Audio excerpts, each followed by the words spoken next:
us what someone at home, if they possibly have been under a rock this entire time, have missed? Well, they can just Google Kara and Polly but would that be a fair assessment, though? Like, I mean, because then you're putting it into their. There's a million articles, but now I'm just going to tell my side. Mm-hmm. Basically, I can't say too much because it obviously relates to the new challenge, and I can't give away any spoilers of what's going on in the new season or whatever. So let me kind of give you the basic light and fluffy version, I guess. You'll see the relationship unfold when you guys watch the new season of The Final Reckoning. I will say that when I met Polly at the airport, there was this sort of weird magnetic connection to him kind of immediately. I can say this kind of stuff because it's before we even started filming. We were hanging out at he never mentioned a girlfriend this whole time that we were at the airport together. And we were flirting with each other. We ended up as the last two people to the whole entire group went ahead on this tram that took, you from one part of the airport to the other. And it was just me and Polly ended up together. And we were just joking with each other. We were getting along. We were vibing really well. I was just really drawn to him. And then cue Kyle, who we ended up meeting with him at London, and he had denied the fact that he was doing the season. He basically lied to me. I'm coming off of Vendettas where it took him 20 minutes to even say I was the best kisser. And it's like, that was a throwaway question. And so I finally reconnect with Kyle. I sit with Kyle on the airplane, and Kyle tells me, that he has a girlfriend. So because I'd started to hit on Kyle again to be like, oh, well, great, you're here. Well, we can put all this behind us and I'll at least have somebody to bang on this season. You know what I mean? Hey, let's get back to where we left off. Yay, dick.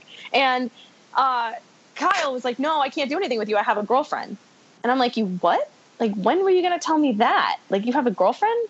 And he's like, yeah. And I'm like, are you kidding? I thought he was joking with me. And it was and then no, even Joss confirmed that Kyle had a girlfriend. So Kyle had a girlfriend going into the season. Keep that in mind, I guess. Who knows what the truth is, though, because every time Kyle opens his mouth, he's lying about something. Then I find out that Polly has a girlfriend. Let me give you a little backstory on what I know of Polly's relationship. This is all I know, because I didn't know, when I met Polly, I knew nothing about who his girlfriend was or anything about that. But their backstory, from what I know, is that he started dating her maybe 2 months before he met me, and the fact that he's in Jersey and she's in Nashville. So when are they even seeing each other? Let's be real. Anyways. So, I came off, I guess you'll see how things unfold. We'll just leave it at that. We did not do anything with each other until, we'll say, right before either one of us were done filming. Okay, right before. And at that point, people are like, "Oh, you're on the challenge. You can get, you can get phone calls. You can do this, you do that." But at the stage the point that we were at when we finally did whatever we did, we weren't given a phone call because that's just how it went. So, granted, wrong. Number one, it's wrong. But just side note, I've spent more time with him, really with him, living with him, than she did. But still, that's his girlfriend, and I'm 100% that's not okay. That's not okay, right? But it takes two to tango, and he could have said no, but neither one of us did, and we discussed. I'm like, look, so this happened. I'm like, I'm not going to, the way that we kind of left things off was we wanted to keep doing what we were doing. And we knew we were going to probably see each other again when I went to New York and stuff like that. And I was like, I was like, I'm not going to do this with you if you have a girlfriend. And he's like, I don't want to be in a relationship anymore because, number one, the kind of lines that were drawn around him was that to be in that relationship, she did not want him to do any more challenges. So he would have had to give up doing the challenges. And he's like, no, he goes, I got a taste of this. I want to keep doing it. He said he wants to keep doing challenges, and me. So he, as soon as he was able to, got his phone, told her above and beyond everything that happened. Okay. And there's including some things that he's into, that she's not really into, that I'm into, that he explained. And she's not into that. And it turns out that me and Polly are a pretty good match there in the bedroom. So it was established as soon as he was able to, he told her everything above and beyond, like the fact that you could even tell somebody that who still loves you. Like I'm blown away because I wasn't able to do that for Abram, and he was just like, look, I'm sorry. This is the life that I want. This is what I want to do. And I don't want to, I can't be with you anymore. I don't want to be with you anymore. He told her. Is this the chick from X on the Beach? Sorry, I don't mean No, that. it's just not. wondering. No, it's not. This is the Bachelor chick. Yeah. This is a chick from the Bachelor. And so when we were together, when we reconnected, people assumed that the big stink that went on was that people assumed that me and him were sneaking around together and that we were doing this behind her back and stuff like that. But we weren't. He had already told her everything. He had already broken up with her. So when we were together in New York, he wasn't with her anymore. Got it. So there's a little bit of you guys trying to keep confidentiality about the season, not wanting to make it. Got it. We couldn't release any information because then it would have revealed that he was on the cast and that's how we met each other. And we couldn't do that because the cast hadn't come out yet. So we had to stay quiet while all this other stuff's going out. And meanwhile, his PR person is her PR person and who was the original person that set them up together. So she is really biased. You know what I mean? Like she wants them to get back together. She wants him to get with Danielle, but he doesn't want that. So... Well, I'm sure there's just another X on the Beach, too. And since the challenge is bringing in all types of reality TV people, there's another challenge. Yeah. So you maybe... don't make this happen, PR lady. Yeah. Bottom line, so his PR person would rather have him stop doing challenges and then go get married and have babies in a white picket fence. He is not going to do that. Yeah. Well, way to stick it to the PR person. I think everyone listening can agree that those people are not the winners in life. Let me ask you a couple questions that we got from listeners. Here's the thing, right? So I'm not your explanation checks out. Anyways, the one thing I did want to say is that I know there's other people going off because my social media game has changed completely since the whole Tony thing. Like that was the time where I learned my lesson and not butting myself into other people's business. I learned that. Okay, so I have not put my foot in my mouth since, like I just do my thing. I let people hate, I let people tweet away and I just ignore them, and the thing with Tony, my aggravation with the whole Tony incident, and I don't know how people can even compare the two because I'm single. Granted, it was not okay that that's not honorable what I did at all, but I'm not the one in a relationship. I'm single. Shouldn't do it. But I did. So sorry, but I don't regret it because I'm still doing it. And he broke up with her. What is, it is.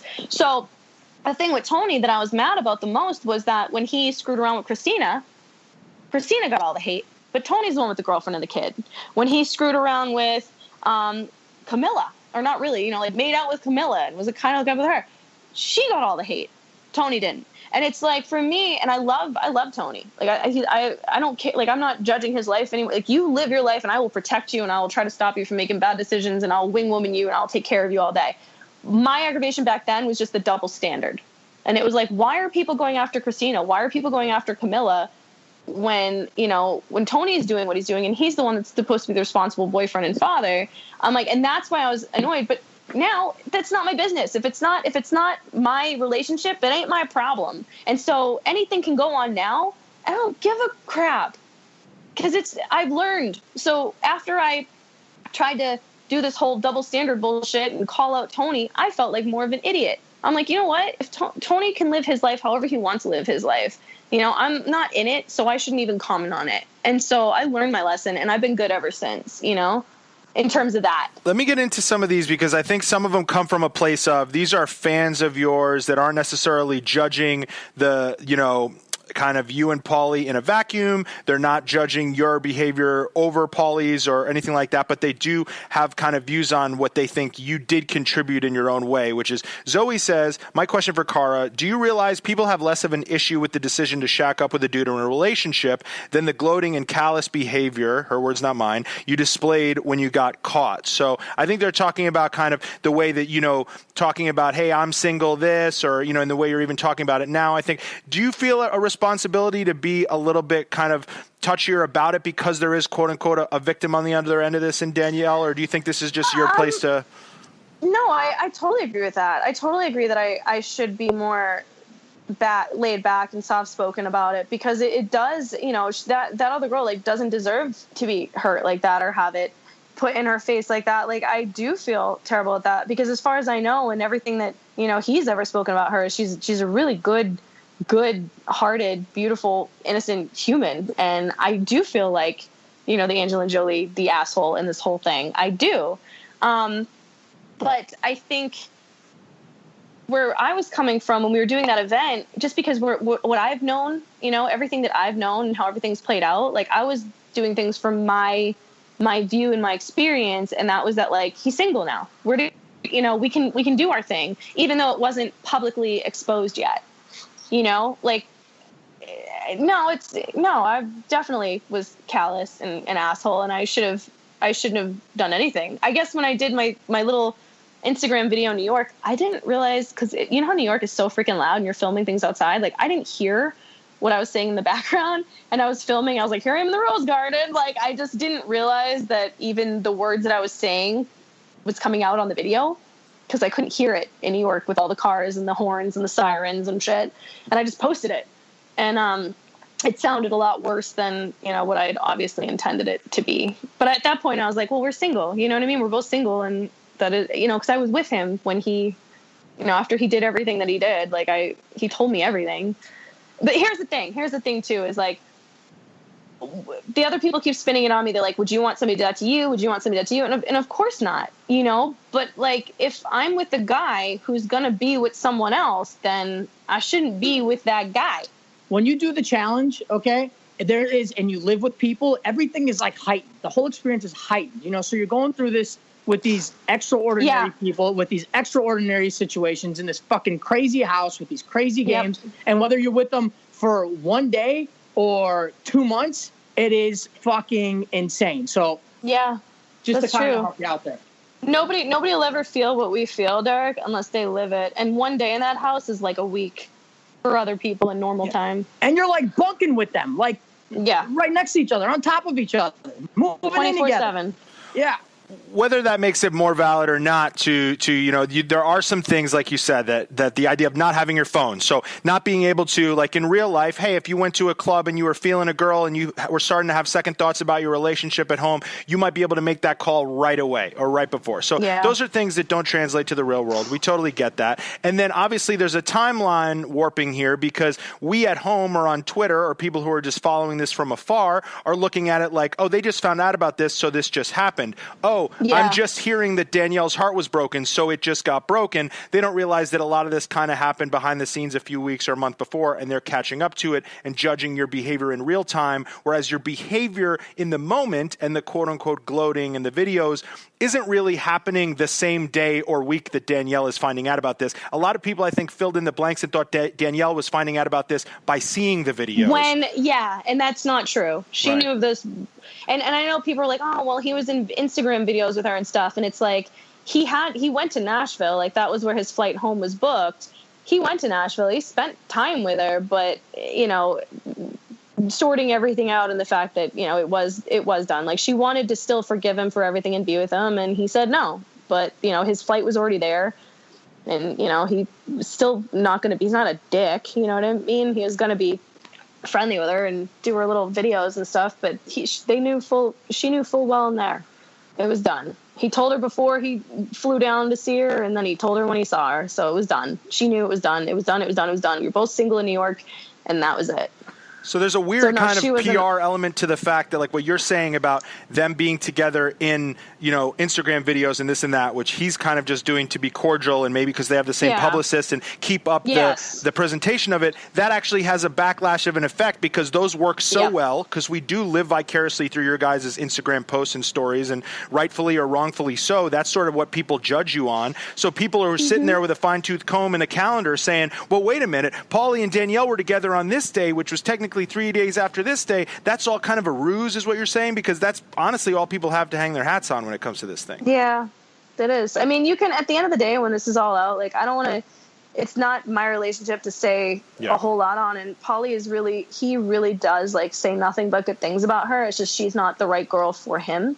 And he knows that, and he said that, but like, he's got nothing bad to say about her. Like, the way that they were together, like, she was the perfect girl on paper for him, and the perfect girl